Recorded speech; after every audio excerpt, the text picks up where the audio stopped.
Father, thank you for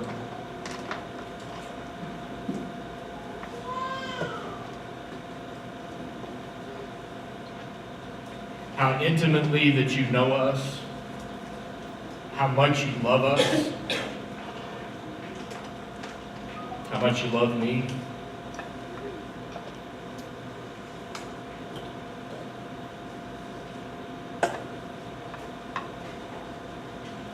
Father, it is almost overwhelming when I stop and I think about how good you are and how bad I am.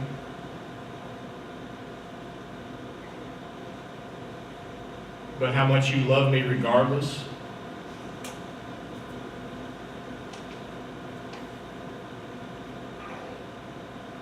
And I look around at a room full of people and I recognize each one of them as gifts to me from you.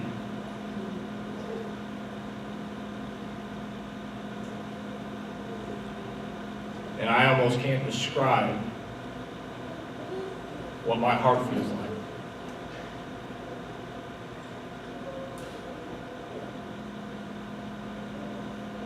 And Father, in this moment, today, right now, let us all focus so intently upon you and your teaching that we don't miss it.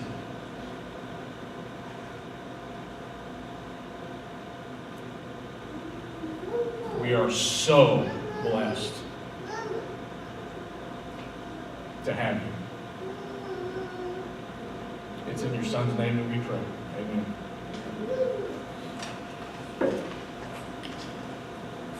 So I felt like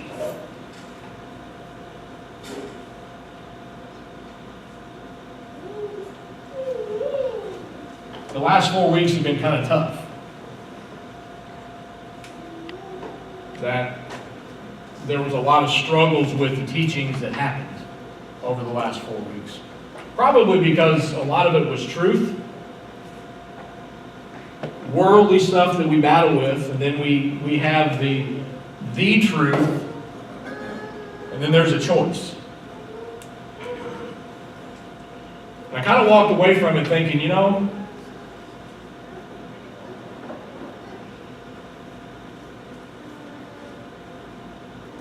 we need to have some life breathed into us. So I asked him, okay, where do you want us to go from here? And he showed me.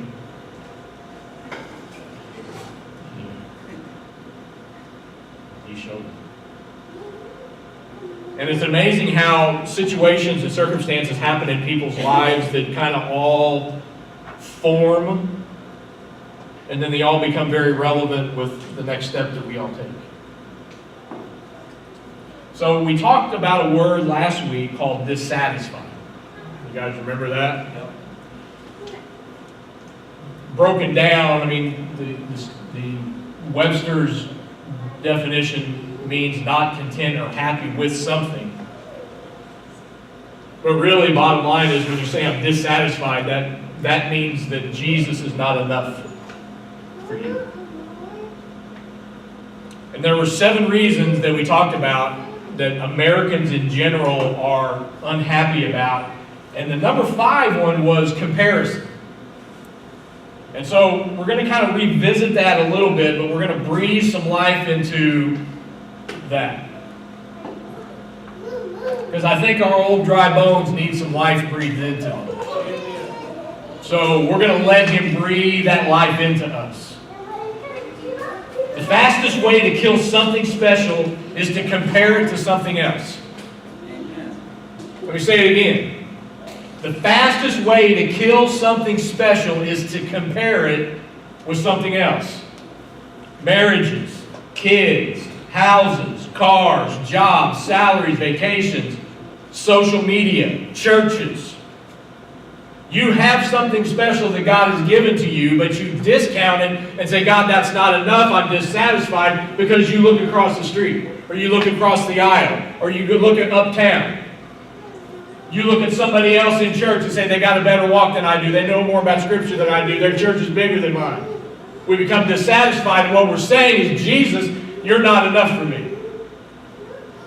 2 Corinthians 10:12 in the Message version reads this: we are not, understand, putting ourselves in a league with those who boast that they are superiors. We wouldn't dare do that, but in all this comparing and grading and competing, they quite miss the point. When we compare, we feel one of two ways: either superior or inferior. Neither one honors God.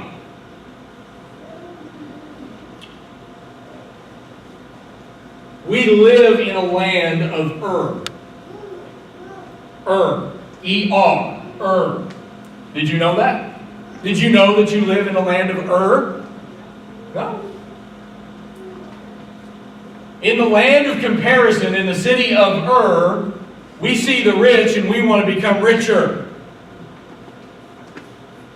We see the strong and we want to be stronger. We see the pretty and we want to be prettier. Or the cool and we want to be cooler. Or the great and we want to be greater. Because we compare.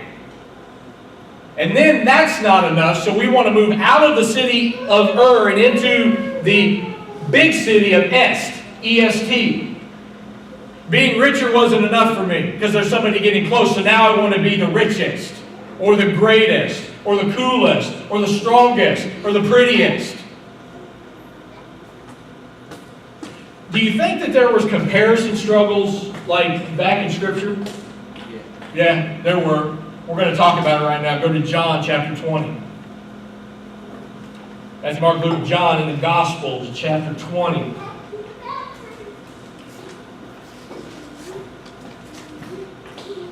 There in that, now where we're at here is after the resurrection. Okay, they're going to the tomb in John chapter 20.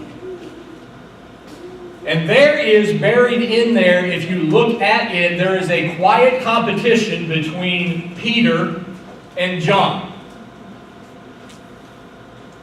Peter was the one anointed by God as what? What was Peter called? He was the rock. Pretty lofty space that he takes that Jesus has anointed him with. John was known as what? The one he loved. Amen. The disciple whom he loved was John. So you've got the rock, and you got the one that he loved. So I'm guessing, just in my simple mindset, because that's about all the mindset that I have is simple, is that John was probably the annoying one. I'm guessing. Because he was the one that Jesus loved. Okay? So kind of put yourself in that, and I'm going to read this and kind of think about the annoyance of John. So verse 1 through 8. Early on Sunday morning, while it was still dark, Mary Magdalene came to the tomb and found that the stone had been rolled away from the entrance. She ran and found Simon Peter and the other disciple, the one whom Jesus loved, which was who? John. She said, they've taken the Lord's body out of the tomb and we don't know where they've put him. Peter and the other disciple started out for the tomb. They were both running, but the other disciple outran Peter and reached the tomb first. Well, all of a sudden there's competition, right? Because the one that Jesus loved ran a little faster. I've read this thing 100 times, never really picked up on that. But all of a sudden, here's the disciples, which you think probably should all get along because they all hung with the man. But there was probably dissension in there also. So we've already identified the one whom Jesus has loved and the fact that that same dude is faster than Peter. He stopped and looked and saw the linen wrappings lying there, but he didn't go in. Then Simon Peter arrived and went inside. He also noticed the linen wrappings lying there while the cloth that had covered Jesus' head was folded up and lying apart from the other wrappings. Then the disciple who had reached the tomb first also went in, and he saw and believed. So 3 different times, in a very short window, there's comparison between the rock and the fast guy. Between the one that the church was built upon and the one that Jesus loved. So we skip over to John chapter 21.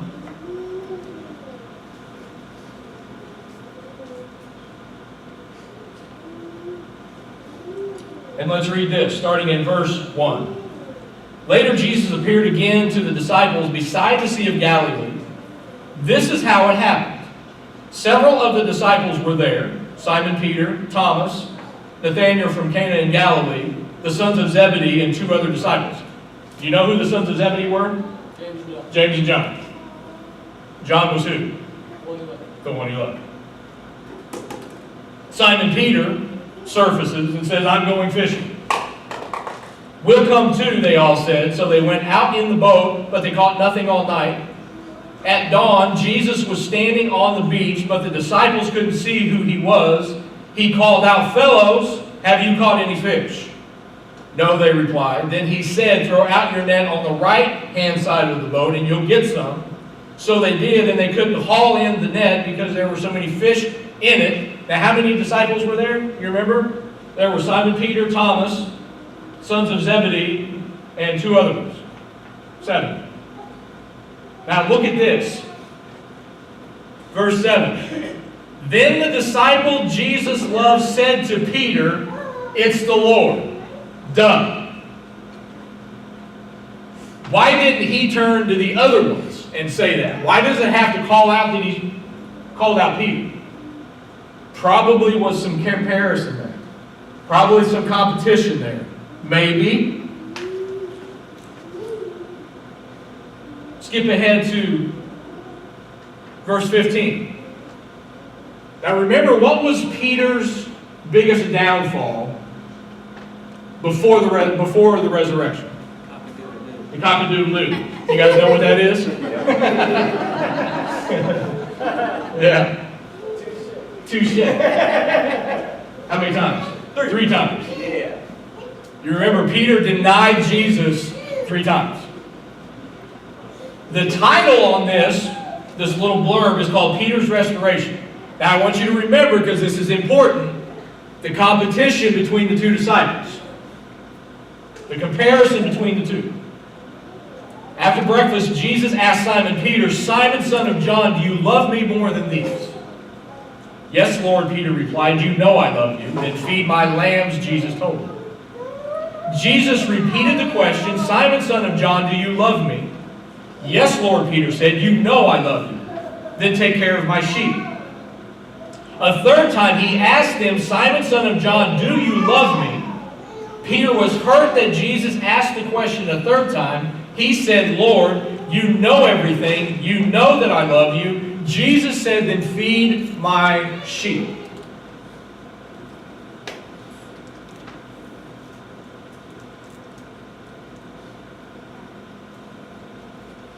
Did Jesus give Peter very simple instructions on what his calling was? Yes. He said, feed my sheep. Feed my sheep, feed my sheep, feed my sheep, feed my sheep. Now you would think that if that was us, and Jesus said, feed my sheep, what would we do? I mean, if we heard straight from God, straight from Jesus, straight from the author, straight from the King of Kings, and he said, Rick, I need you to do this, what would you do? You go do it. Right? Verse 20. Peter turned around and saw behind them the disciple that Jesus loved, which is who? John. Okay. Did Jesus just tell Peter what he wanted him to do? Yep. That was clear in Scripture, right? Yep. Feed my sheep. Told Peter that, right?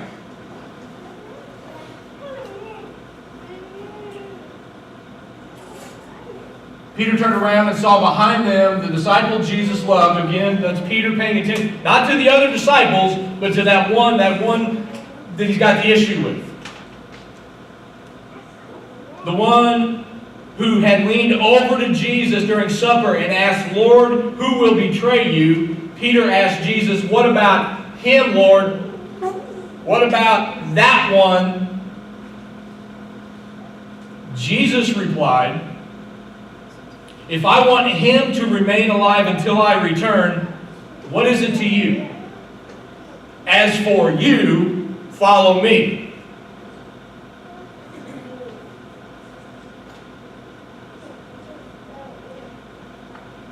We cannot faithfully follow Jesus if we are always comparing ourselves or our calling to someone else. Do I need to say it one more time? Or did you get it? We cannot faithfully follow Jesus if we continue to compare ourselves with someone else. Do you really want Jesus to call you out and say, hey, did I not just tell you? Did I tell you to worry about him? You don't worry about him. You let me worry about him. Why do we do it? Why do we do it? We are sinful people whose attention is too easily swayed from him to me. We look for external pleasures to satisfy internal insecurities. Remember the Huffington Post, November 2011, that we read a couple of weeks ago. At some point in their lives, sensitive souls stumble across something that makes them feel better. And they say, I found what's been missing. This is the answer to my problems. Remember that? There is never enough money. There is never enough attention. There is never enough popularity, success, homes, vacations, followers to make you happy. Because you will move into the land of Ur, and that won't be good enough. So then you want to move into the city of Es, and that won't be good enough. Because we always want more than what we have. Always. Because we were designed by God, there is never enough on the outside that can satisfy what He can on the inside. Because we were created by Him. Would He create us with a void in us that He cannot fill? No.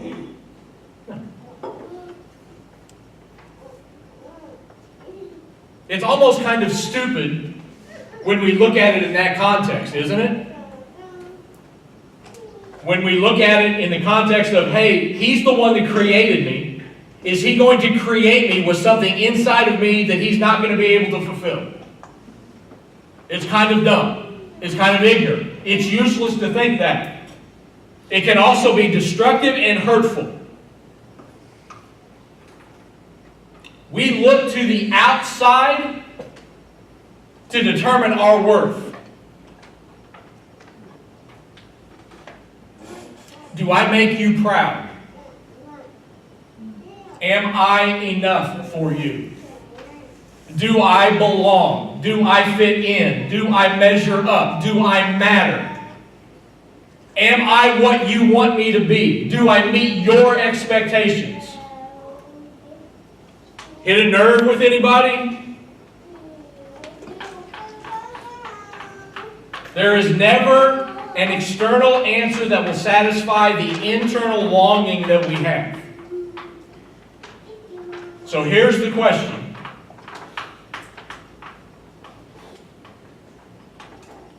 You have to get the answer right. Because if you don't get the answer right, you will live a dissatisfied life your entire life.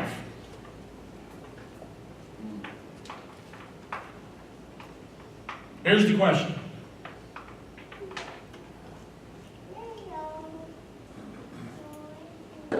Who or what is going to define my true worth?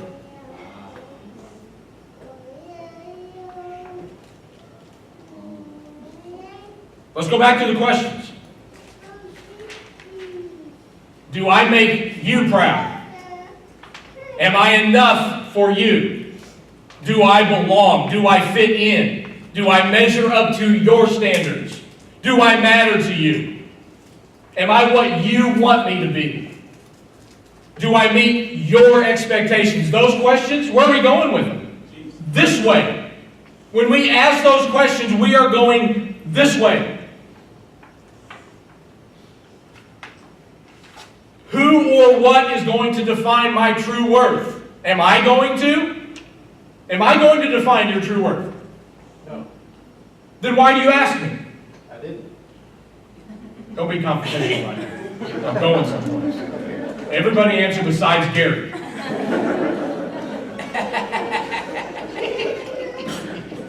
I'll teach you to buck me right. But here's the truth. Whether you want to realize it or not, some of us are living for a dad who is no longer alive. Some of us are living for a mom who will never give you what you want or you need, but you're living to please her. Some of you are living for an ex-spouse. I'll show him, I'll show her.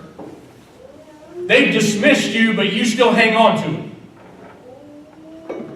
Some are living for your friends because you want to fit in, because you want to matter to them. Some of you are living for them, whoever them is. Some of you are living for the bottle, the bag, the pipe, the computer.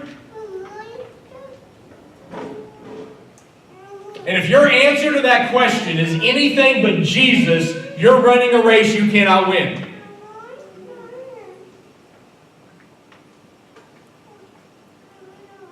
Hebrews 12, 1 through 3. In the Message version.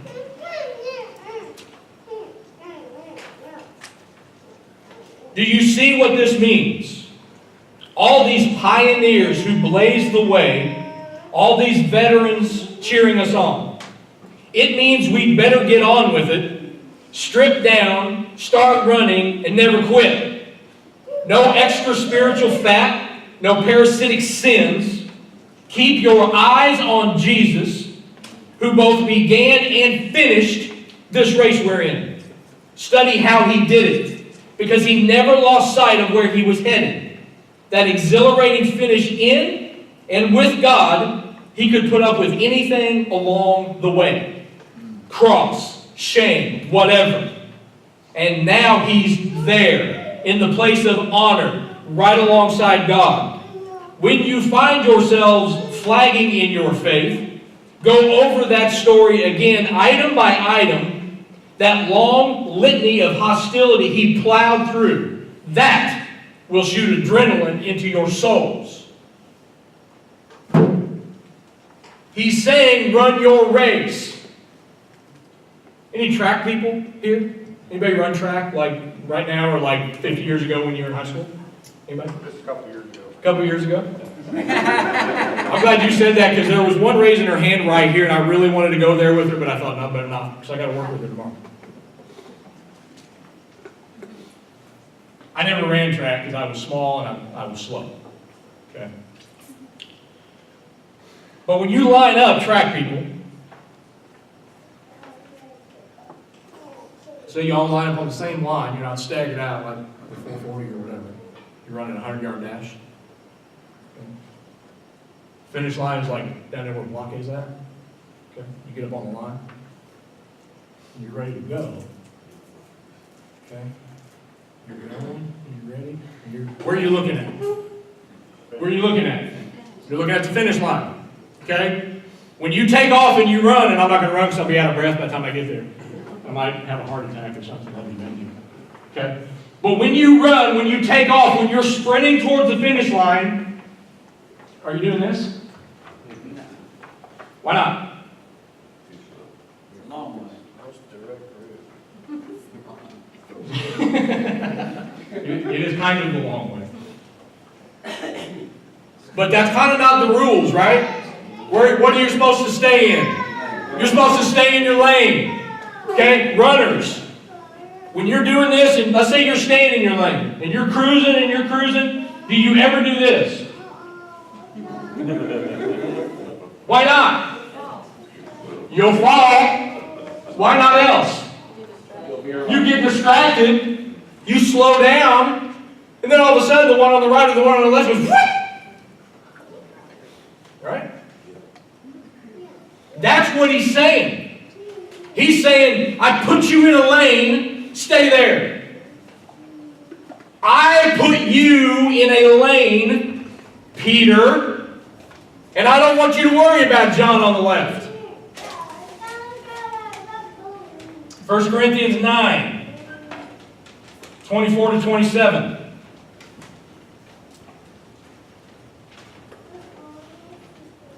Don't you realize that in a race, everyone runs, but only one person gets the prize?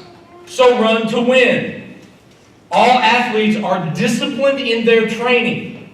They do it to win a prize that will fade away, but we do it for an eternal prize. So I run with purpose in every step. Back in the day when they had these races, they would train, and when it came time for them to run, they literally would strip, naked. Why would they do that? Anybody know? Faster. Why? Because you've got nothing weighing you down. So when they say to, where's that?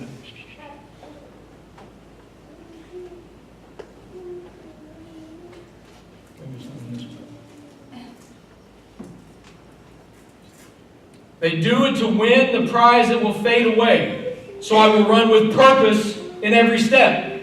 What you need to do is define what's important. Jason and I talked about this weekend. Sometimes the scariest thing to do is to put the stake in the ground and say, this is what's important. Because what we really want to do is we want to get up to the line and start the race, but if something else looks a little bit sweeter than what we got right here, we kind of want to look this way.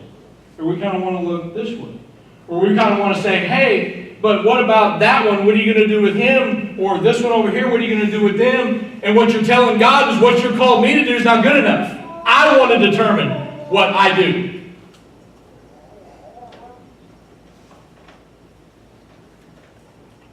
One thing that I took out of this weekend is you have to define what's important and clear out what's not. And you just got to do it. 1 Corinthians 9, 24, 27, this time Message version. You've all been to the stadium and seen the athletes race. Everyone runs, one wins. Run to win. All good athletes train hard. They do it for a gold medal that tarnishes and fades. You're after one that's gold eternally. I don't know about you, but I'm running hard for the finish line. I'm going to give it everything I've got. No sloppy living for me. I'm staying alert and in top condition. I'm not going to get caught napping, telling everyone else all about it, and then missing it out on myself. Woo. I'm not going to get caught napping, telling everyone else all about it, and then missing out myself.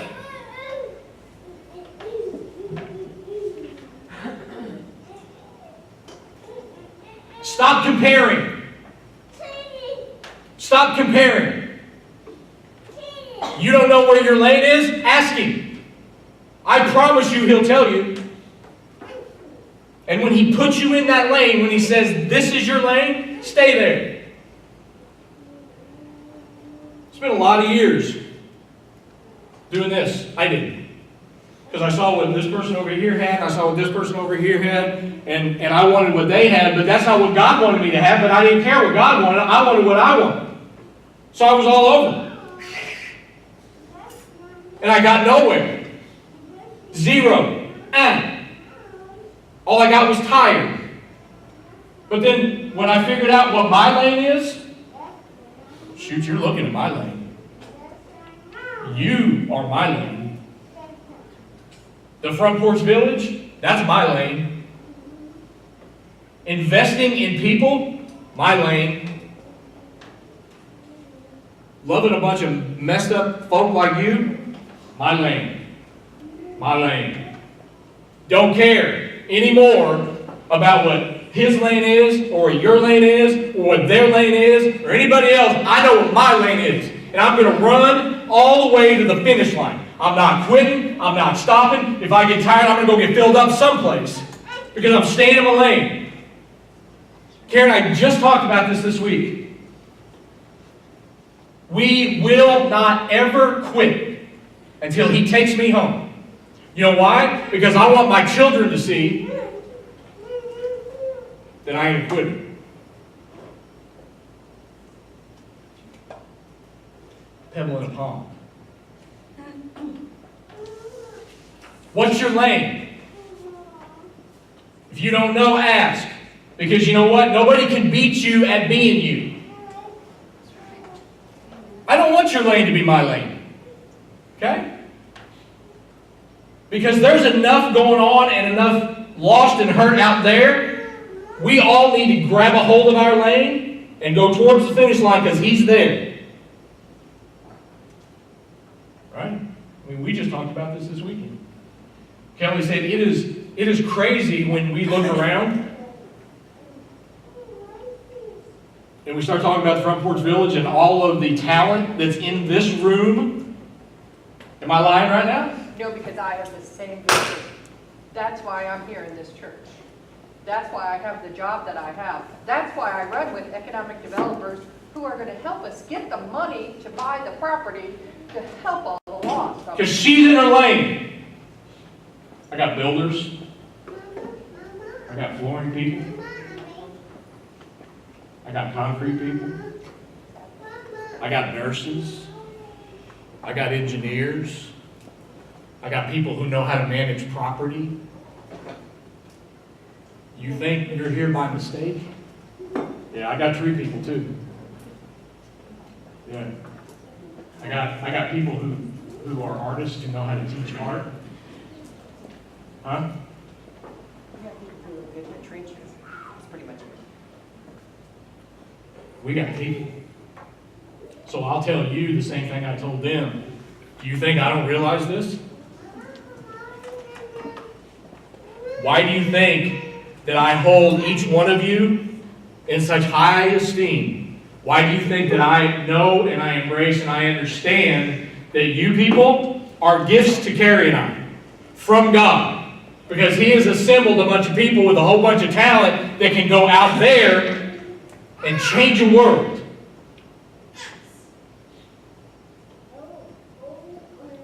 But you see, this is my thing. Okay? Who defines your true worth? Jesus. That's it. That's all. Nobody else. Period. Amen.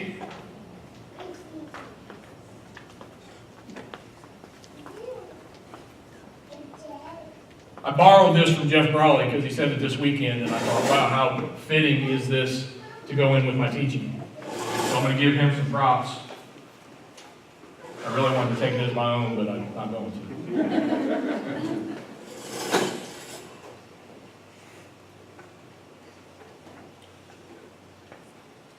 Psalm 139:13. And if you guys want to write this down while I flip, because I got home late last night and I didn't tab it. 139:13. You made all the delicate inner parts of my body and knit me together in my mother's womb. Okay, hold on to that for a minute. You made all the delicate inner parts of my body and you knit me together in my mother's womb. Jeremiah 29:11. For I know the plans that I have for you, says the Lord. Okay? Romans, and I'm going to add one. Romans 9:11 through 12. But before they were born, before they had done anything good or bad, she received a message from God. This message shows that God chooses people according to His own purposes. He calls people, but not according to their good or bad works. Psalm 9, 11 through 12. And then if you skip to Romans 9. And then if you skip over to 11, 29, he says, for God's gifts and His call can never be withdrawn. So this is how Jeff said it. I created you. I have plans for you. And I'm not changing my mind about you. I thought that was rich. I got all kind of fired up. Because when you think about it in that context, and you understand that He's the one that breathed life into your old dry bones, that He's the one that created you before you came out of your mama's womb, before you did anything good or bad to try to establish yourself as either a super Christian or just a hot mess. He made you. He got plans for you, and He's not changed His mind about you, no matter how far we try to run.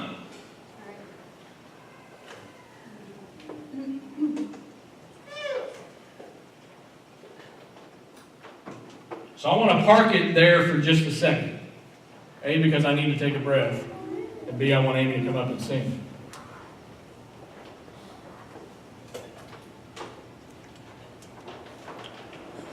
In the quiet of this, let Him breathe into you. Let Him breathe into you. Ask Him to show you your lane. Because I'm telling you, from personal experience, when you ask Him for the insane, He provides the ridiculous. Right? Yeah.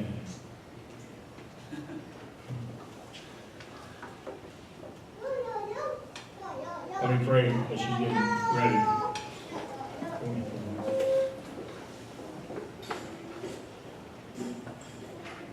Father, in this space and in this moment, let us process up to this point what You've taught us.